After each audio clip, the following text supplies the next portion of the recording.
আমন্ত্রণ দেশ বাংলায়, আপনাদের সঙ্গে আছি আমি সাইমন রহমান। শুরুতেই সংবাদ শিরোনাম। খামারগড়ে উদ্যোক্তা হয়ে সফলতার দৃষ্টান্ত স্থাপন করেছেন গাজীপুরের তৃতীয় লিঙ্গের ব্যক্তি শিলা। সহযোগিতার আশ্বাস দিয়েছে প্রাণী সম্পদ বিভাগ। এবং মাগুরায় ভোক্তা অধিকার সংরক্ষণ অধিদপ্তরের অভিযানে হোটেলকে 50,000 টাকা জরিমানা, অস্বাস্থ্যকর পরিবেশে খাবার তৈরির প্রমাণ।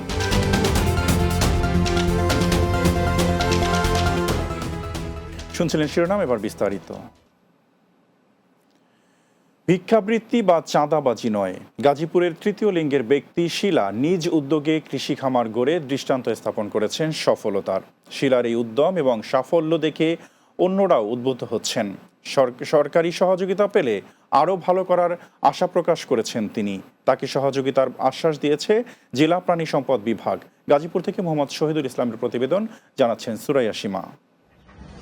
যেখানে বিভিন্ন সড়ক মহাসড়কে হিজড়াদের দাপট ও চাঁদাবাজিতে সাধারণ মানুষ অতিষ্ঠ, সেখানে শিলা নামের তৃতীয় লিঙ্গের এই ব্যক্তি নিজের পরিশ্রম আর অদম্য ইচ্ছাশক্তিকে কাজে লাগিয়ে হয়েছেন সফল উদ্যোক্তা।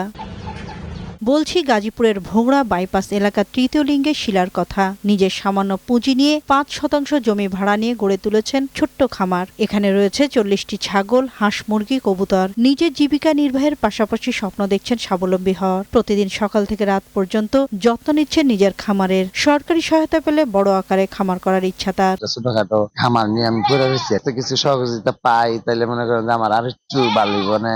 শিলাকে স্বাবলম্বী হতে দেখে মুগ্ধ স্থানীয়রা। এ ধরনের প্রচেষ্টা সমাজে ইতিবাচক দৃষ্টান্ত বয়ে আনবে বলে মনে করেন এলাকাবাসী।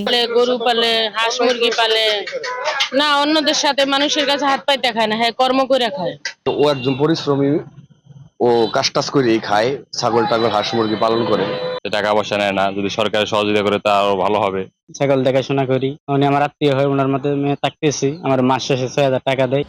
এমন উদ্যোগকে স্বাগত জানিয়ে সহযোগিতার আশ্বাস দিলেন জেলা প্রাণী সম্পদ বিভাগের এই কর্মকর্তা। সরকারি যে সকল সুযোগ সুবিধা আসে আমরা তাদের সর্বোচ্চ সহযোগিতা করার চেষ্টা করব।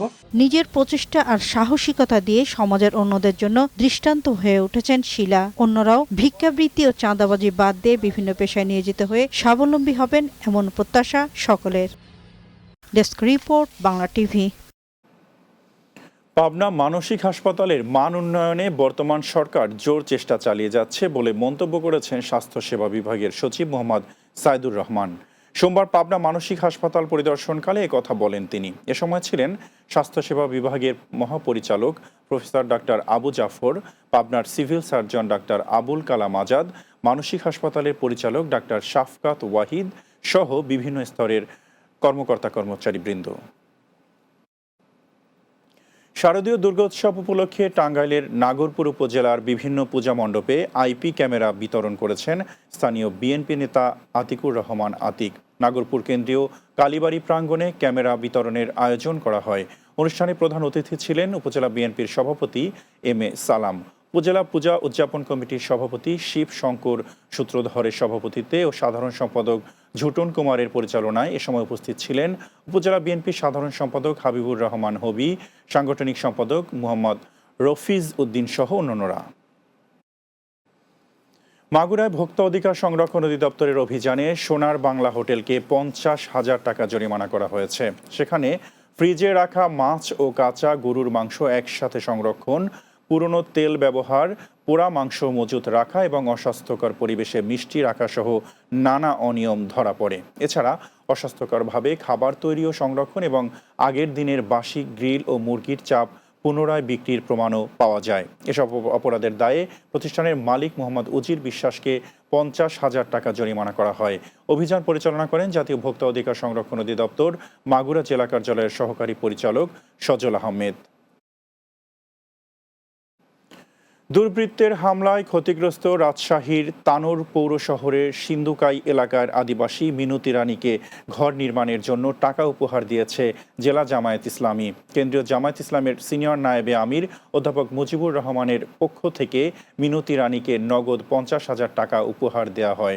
মিনতি রানীর পরিবারের কাছে আনুষ্ঠানিকভাবে তানোর উপজেলা জামায়াত ইসলামের আমির মাওলানা আলমগীর হোসেন ও সাধারণ সম্পাদক ডিএম আক্কাস আলী উপস্থিত হয়ে নগদ অর্থ তুলে দেন।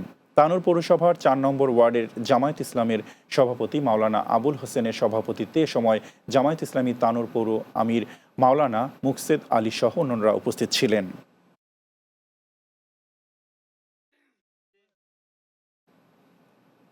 দেশ বাংলা নিচ্ছে একটি বিরতি, ফিরে এসে অন্যান্য সংবাদের সঙ্গে আরও যা থাকছে।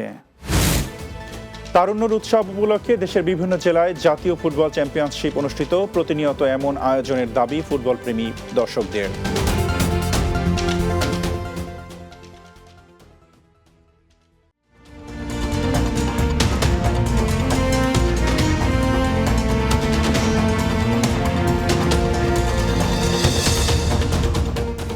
দর্শক, বিরতির পর দেশ বাংলা স্বাগত আরও একবার। ঠাকুরগাঁয়ে ভুল্লি ডিগ্রি কলেজে 2025-26 শিক্ষাবর্ষের একাদশ শ্রেণীর নবীন শিক্ষার্থীদের ফুল ও শিক্ষা উপকরণ উপহার দিয়ে বরণ করেছে কলেজ শাখা ছাত্রদল। রোববার কলেজের হলরুমে নবীন শিক্ষার্থীদের হাতে ফুল, শুভেচ্ছা বার্তা, কলম উপহার দিয়ে বরণ করে নেন সংগঠনের নেতাকর্মীরা। ভুল্লি ডিগ্রি কলেজ শাখা ছাত্রদলের সভাপতি আব্দুল কাদের শাকিলের সভাপতিত্বে এতে বক্তব্য রাখেন ঠাকুরগাঁও জেলা ছাত্র দলের সভাপতি মোহাম্মদ কায়েস, বিএনপি নেতা জুলফিকার আলী ভুট্টো, সাবেক ছাত্রনেতা লিয়াকত আলী লিটন, সাংবাদিক মামুনুর রশিদ মামুন সহ অন্যরা। ঝিনাইদহের কালীগঞ্জে শাহ গাজী কালুর চম্পাবতীর মাজার কমিটির বিরুদ্ধে অপপ্রচারের প্রতিবাদে সংবাদ সম্মেলন অনুষ্ঠিত হয়েছে। মাজার প্রাঙ্গণে সংবাদ সম্মেলন করেন মাজার কমিটি। এতে লিখিত বক্তব্য পাঠ করেন মাজারের সভাপতি মোহাম্মদ মাহবুবুর রহমান। সংবাদ সম্মেলন থেকে জানানো হয়, একটি মহল সম্প্রতি মাজারের কমিটির বিরুদ্ধে অর্থ আত্মসাতের মিথ্যা অপপ্রচারে লিপ্ত হয়েছে। এর কোনো ভিত্তি বা প্রমাণ নেই। বর্তমান কমিটি গঠিত হওয়ার পর থেকেই স্বচ্ছতা ও জবাবদিহিতার মাধ্যমে সব কার্যক্রম পরিচালিত হচ্ছে বলে দাবি করা হয় সংবাদ সম্মেলন থেকে। কেন্দ্রীয় মহিলা দলের সাংস্কৃতিক সম্পাদক মমতাজ হোসেন লিপির নেতৃত্বে কুড়িগ্রামের রৌমারী ও রাজীবপুরে 2000 অসহায় অটোভ্যান চালকদের মাঝে গেঞ্জি বিতরণ করা হয়েছে। রৌমারী রাজীবপুরে মোটরসাইকেল যোগে উপজেলার নেতারা এসব বিতরণ করেন। এ সময় জাতীয় সংসদ নির্বাচনকে সামনে রেখে মনোনয়ন প্রত্যাশী মমতাজ হোসেন লিপি বিএনপির 31 দফা লিফলেট বিতরণ করেন। এতে উপজেলা স্বেচ্ছাসেবক দলের সভাপতি কলিম উদ্দিন, উপজেলা কৃষক দলের সভাপতি বাবু সহ আরও অনেকেই উপস্থিত ছিলেন। সিলেটে জৈন্তাপুরে ঘরহীন রেনু বেগম পেলেন জমিসহ ঘর। জৈন্তাপুর উপজেলার চিকনাগুল ইউনিয়নের পানিছড়া গ্রামে নতুন ঘরের উদ্বোধন করা হয়। বিয়ানীবাজার মানবিক টিমের পরিচালক জুয়েল আহমেদ প্রায় 6 লাখ টাকা ব্যয়ে 5% জমিসহ একটি টিন শেড ঘর নির্মাণ করে দেন। এ সময় সিলেটি নাটকে জনপ্রিয় নাট্যকার বেলাল আহমেদ মুরাদ, মোহাম্মদ জুয়েল, জাফর আহমেদ, মানবিক টিমের সদস্য রুমেল আহমেদ সহ টিমের সদস্যরা উপস্থিত ছিলেন। কুড়িগ্রামের চরাঞ্চলে সুবিধাবঞ্চিত নারী ও শিশুদের চিকিৎসা নিশ্চিত করতে বিশেষ স্বাস্থ্যসেবা ক্যাম্পেইন অনুষ্ঠিত হয়েছে। জেলা সদরের যাত্রাপুরে গুড নেইবার্স বাংলাদেশ সোমবার দিনব্যাপী এ ক্যাম্পেইনের আয়োজন করে। এতে প্রধান অতিথি ছিলেন কুড়িগ্রামের civil surgeon doctor Swapan Kumar বিশ্বাস।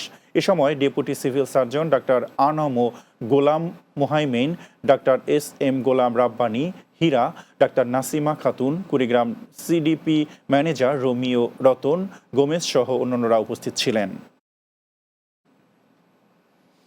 দেশের বিভিন্ন জেলায় তারুণ্যের উৎসব উপলক্ষে জাতীয় ফুটবল চ্যাম্পিয়নশিপ 2025 অনুষ্ঠিত হয়েছে। খেলা দেখতে মাঠে উপস্থিত ছিলেন অসংখ্য দর্শক। এই ধরনের আয়োজন প্রতিনিয়ত করার দাবি ফুটবল প্রেমী দর্শকদের। প্রতিনিধিদের তথ্য ছবিতে ডেস্ক রিপোর্ট। তারুণ্যের উৎসব উপলক্ষে বরিশালে জাতীয় চ্যাম্পিয়নশিপ ফুটবল টুর্নামেন্ট অনুষ্ঠিত হয়েছে। কবি জীবনানন্দ দাস স্টেডিয়ামে খেলার উদ্বোধন করেন জেলা প্রশাসক এবং জেলা ফুটবল অ্যাসোসিয়েশনের প্রধান উপদেষ্টা মোহাম্মদ দিলওয়ার হোসেন। উদ্বোধনী খেলায় বরগুনা একাদশকে 0-1 গোলে হারিয়েছে বরিশাল একাদশ। চাঁদপুরে জাতীয় চ্যাম্পিয়নশিপ ফুটবল টুর্নামেন্টের লিগ পর্বের খেলা অনুষ্ঠিত হয়। কিশোরগঞ্জ জেলা দলের সাথে 0-0 ড্র করেছে চাঁদপুর জেলা দল। এর আগে চাঁদপুর স্টেডিয়ামে খেলার উদ্বোধন করেন জেলা প্রশাসক মোহাম্মদ মহসিন উদ্দিন। তারুণ্যের উৎসব উপলক্ষে গোপালগঞ্জে জাতীয় চ্যাম্পিয়নশিপ 2025 ফুটবল অনুষ্ঠিত হয়েছে। খেলায় গোপালগঞ্জ জেলা দল 1-1 গোলে খুলনা দলের সাথে ড্র করেছে। যুব ও ক্রীড়া মন্ত্রণালয়ের আয়োজনে এই ফুটবল খেলা দেখতে অসংখ্য দর্শক মাঠে উপস্থিত হয়। পটুয়াখালীতে জাতীয় ফুটবল চ্যাম্পিয়নশিপ 2025-এর উদ্বোধন অনুষ্ঠিত হয়েছে। পটুয়াখালী পুলিশ লাইন্স মাঠে টুর্নামেন্টের উদ্বোধন করেন জেলার প্রশাসক ডক্টর মোহাম্মদ শহীদ হোসেন চৌধুরী। খেলায় পটুয়াখালী 4-0 গোলে ঝালকাঠিকে হারিয়ে বিজয় লাভ করে।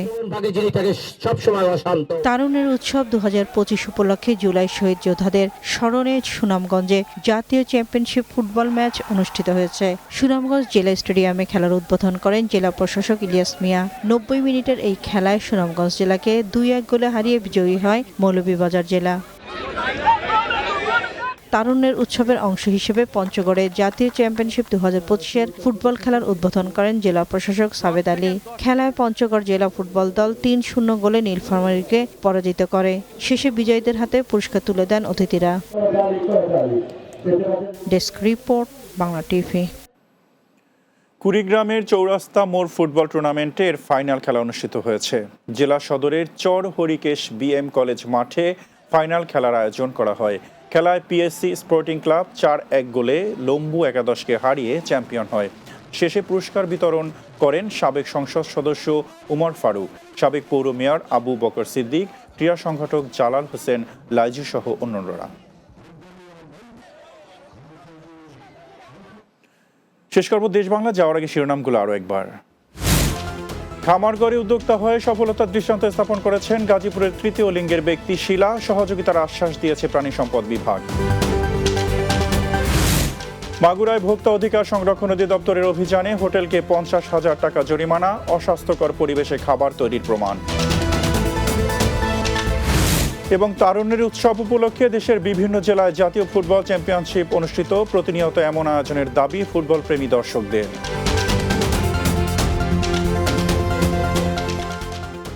এই ছিল দেশ বাংলা। আমাদের পরবর্তী সংবাদ দিনের বাংলা বিকেল 4:30 দেখার আমন্ত্রণ রইল। এতক্ষণ সাথে থাকার জন্য ধন্যবাদ সবাইকে।